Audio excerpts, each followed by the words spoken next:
Nama saya Naisha Askianing Tias dengan NIM 07 dari kelas PK2B.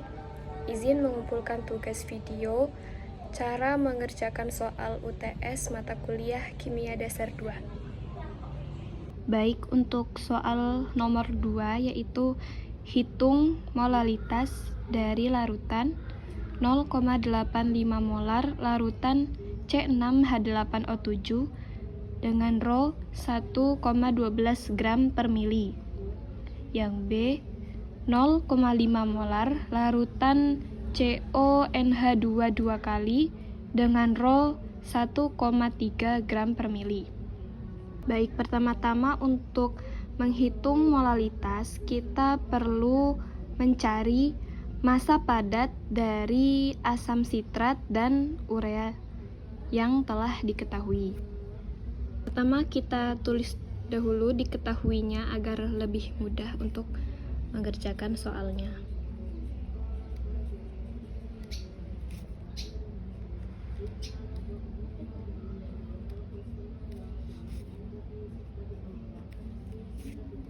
Untuk 0,85 molar itu sama dengan 0,85 mol. Lalu untuk Rho-nya kita tuliskan 1,12 gram per mili. Untuk merubahnya menjadi satuan gram, kita harus mengalinya dengan 1000 mili atau setara dengan 1 liter. Kita kalikan.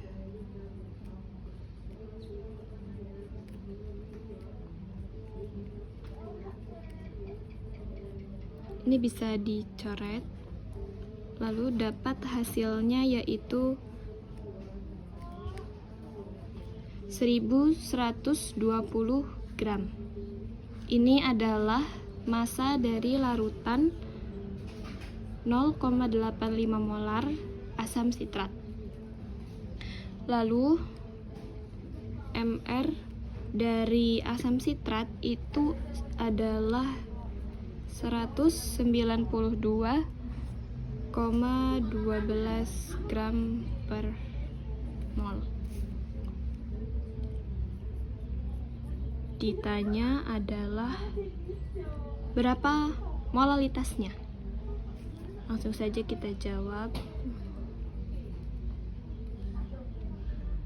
Pertama-tama kita harus mencari massa padat dari C6H8O7 atau asam sitrat, yaitu dengan mengalikan mol dikali dengan massa molar.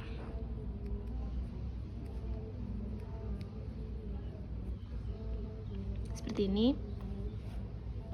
Lalu kita dapat hasilnya sebesar 163,30 gram.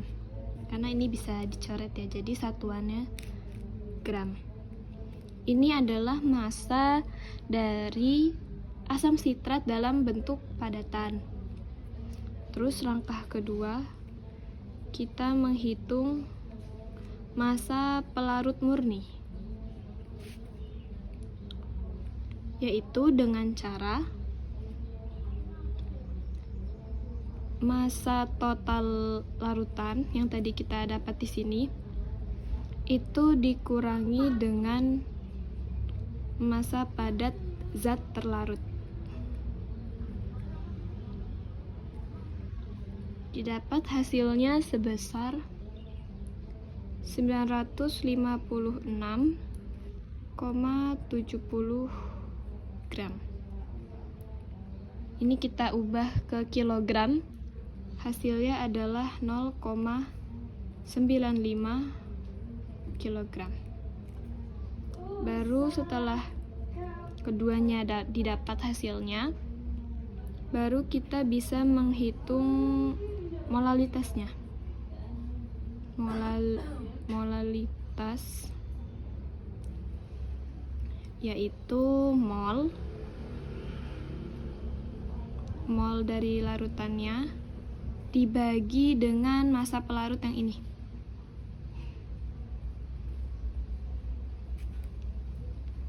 Hasilnya yang didapat adalah 0,89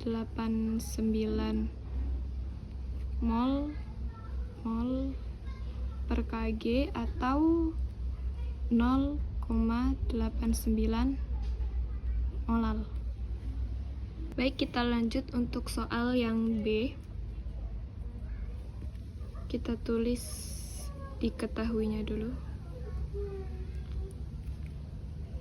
Molaritasnya 0,5 molar atau 0,5 mol. Kemudian rho-nya adalah 1,3 gram per mili, sama kita kalikan dengan 100 mili, jadi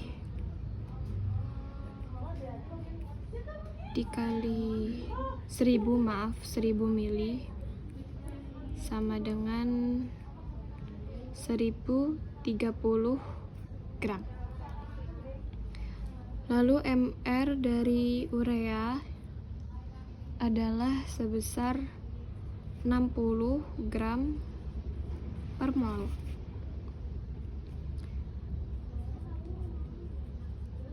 Ditanya berapa molalitasnya.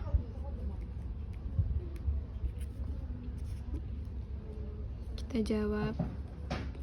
Sama caranya seperti yang soal A, kita mencari massa padat dari zat terlarut atau ureanya, yaitu dengan mengalihkan mol dengan massa molar. Dapat hasilnya adalah 30 gram. Ini dicoret. Lalu langkah kedua kita mencari massa pelarut murni.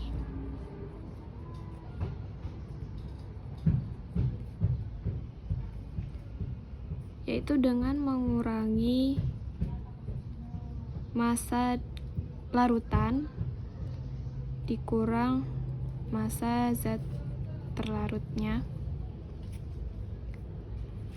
Hasilnya adalah 1000 gram. Kita ubah menjadi kilogram, jadi 1 kilogram. Lalu kita masukkan rumus molalitas, yaitu mol dibagi dengan massa pelarut. Didapat hasilnya 0,5 mol per kilogram atau setara dengan 0,5 molal. Lalu untuk soal berikutnya, soal nomor 8. Untuk soal nomor 8 ini kita akan memprediksi sifat dari garam, apakah garam tersebut bersifat asam, basa, atau netral, serta kita akan mencari tahu persamaan reaksi ionisasinya dengan air. Baik, kita langsung mulai. Untuk garam poin A, yaitu amonium sulfat.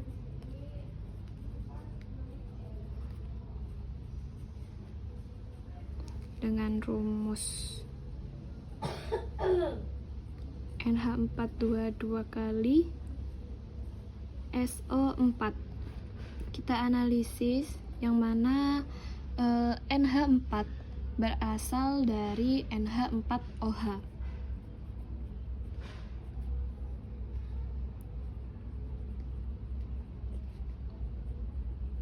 Berasal dari NH4OH yang bersifat basa lemah.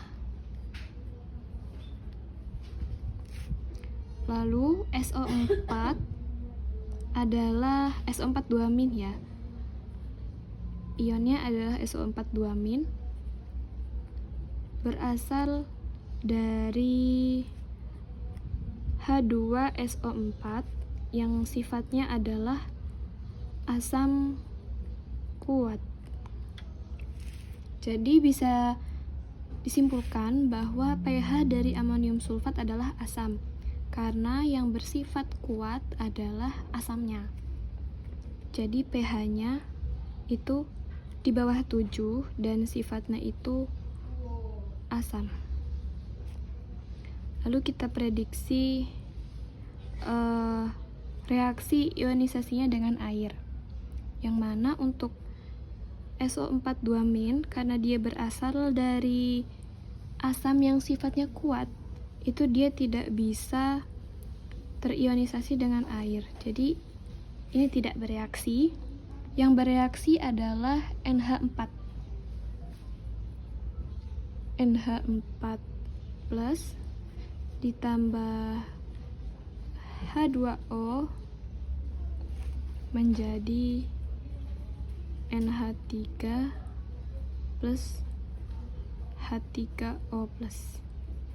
Ini ya, terbukti bahwa sifatnya itu asam karena dia memiliki H3O plus yang mana sebagai penyedia asamnya.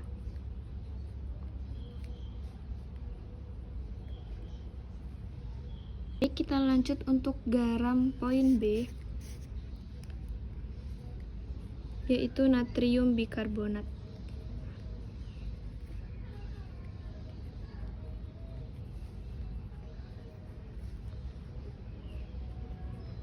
Dengan rumus HNaHCO3.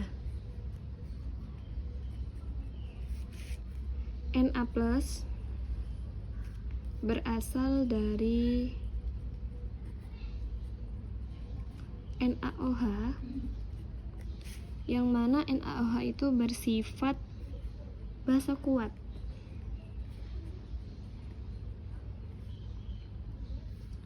Lalu untuk HCO3-